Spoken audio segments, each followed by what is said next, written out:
আপনারা যারা উড়ন্ত ট্যাক্সি কেনার কথা ভাবছেন তাদের জন্য সুখবর।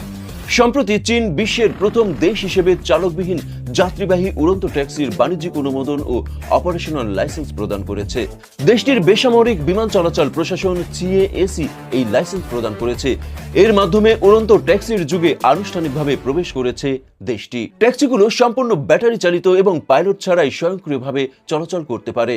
প্রাথমিক পর্যায়ে শহরের আকাশপথে পর্যটন এবং যাত্রীদের দ্রুত যাতায়াতের জন্য এগুলোর ব্যবহার শুরু হয়েছে। মার্কিন যুক্তরাষ্ট্রের নিউ ইয়র্ক, ইউরোপের বিভিন্ন দেশ ও সংযুক্ত আরব আমিরাতের মতো দেশগুলো ইভিটল প্রযুক্তির এয়ার ট্যাক্সির পরীক্ষামূলক উড্ডয়ন সফলভাবে শেষ করেছে। ইভিটল হলো এমন এক ধরনের বৈদ্যুতিক বিমান যা হেলিকপ্টারের মতো সোজা ওপরের দিকে উড্ডয়ন ও অবতরণ করতে পারে।